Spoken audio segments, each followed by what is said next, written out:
Halo Sobat Awam, selamat datang di channel Awam.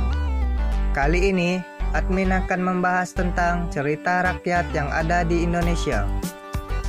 Silahkan simak pembahasannya sampai habis. Selamat menonton. Dongeng-dongeng terkenal seperti Cinderella, Sleeping Beauty, dan Frozen awalnya hanyalah cerita sebelum tidur yang diceritakan orang tua kepada anak mereka. Produser film mengangkat cerita tersebut ke dalam layar lebar yang kemudian dinikmati oleh banyak orang di seluruh dunia. Kebanyakan dongeng yang telah mendunia berasal dari Eropa dan Amerika. Sayang sekali, produser film belum menaruh minat untuk mengadaptasi cerita rakyat dari Asia Tenggara, khususnya Indonesia. Padahal, banyak sekali cerita-cerita Nusantara yang menarik untuk diceritakan ulang ke seluruh dunia dalam bentuk film. Penguasa Pantai Selatan. Ada beberapa versi mengenai asal-usul penguasa Pantai Selatan yang juga dikenal sebagai Nyi Roro Kidul atau Kanjeng Ratu Kidul. Satu versi mengatakan ia adalah putri kerajaan yang menderita penyakit dan hanya bisa disembuhkan jika ia mandi di Pantai Selatan. Ada pula yang mengatakan ia adalah bidadari yang menikah dengan manusia. Ia ditolak kembali ke Kayangan namun juga tidak berniat membina rumah tangga lagi dengan suaminya. Ia pun terjun ke Laut Selatan dan menjadi penguasa di sana.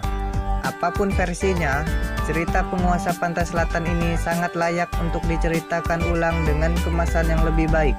Mitos Nyi Roro Kidul masih dipercayai dan berbagai pernak-pernik yang berkaitan dengannya masih disimpan hingga saat ini.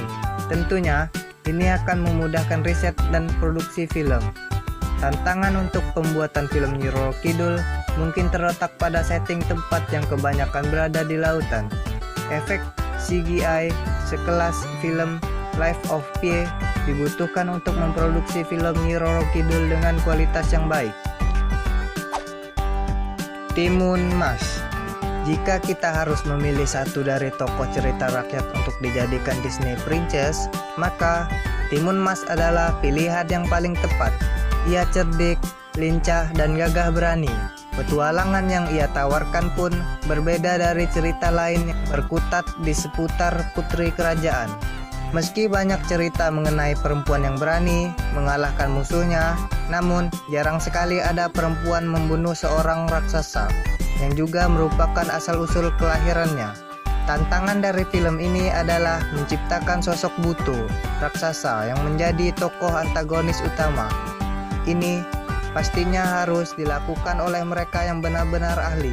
Akan lebih seru lagi jika film ini dibuat dengan teknologi 3D, mengingat banyak sekali adegan saling kejar dan eksplorasi hutan dan gunung tropis. Roro Jonggrang.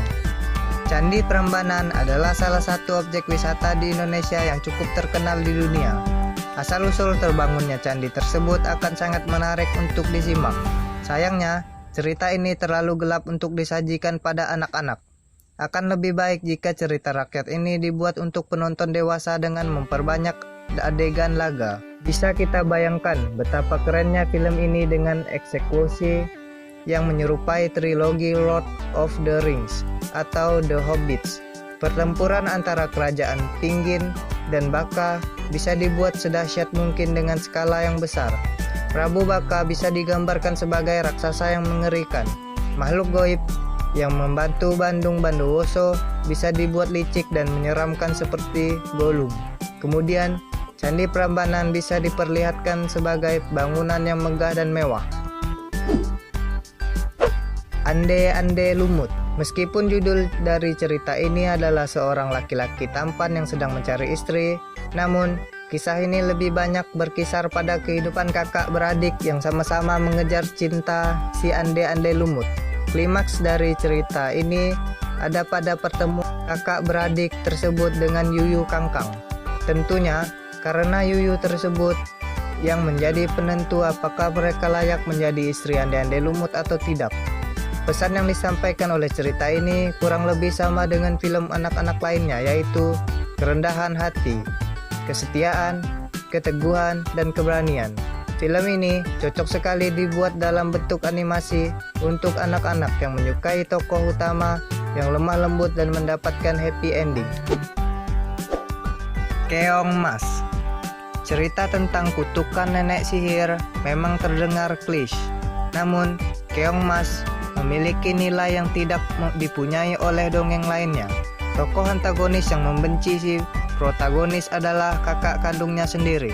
Di sini, peran orang tua bisa ditekatkan untuk lebih bijaksana dalam menghadapi konflik anak-anak mereka. Disebutkan pula, Raden Inu Kertepati, tunangan Keongmas, berpetualang menjelajahi seluruh kerajaan Kahuripan untuk mencari kekasihnya. Sutradara film bisa mempresentasikan kondisi kerajaan Nusantara di kala itu beserta pemandangan alamnya yang menakjubkan. Nah, itulah cerita rakyat yang ada di Indonesia. Semoga video ini dapat bermanfaat bagi sobat awam. Terima kasih telah menonton video ini sampai habis. Kalau kalian suka, silahkan like video ini, share video ini ke teman-teman kalian, dan jangan lupa klik tombol subscribe. Jika sobat awam ingin memberikan pertanyaan, silahkan komentar di video ini. Jika pertanyaannya menarik, akan admin buatkan pembahasannya. Sampai jumpa di video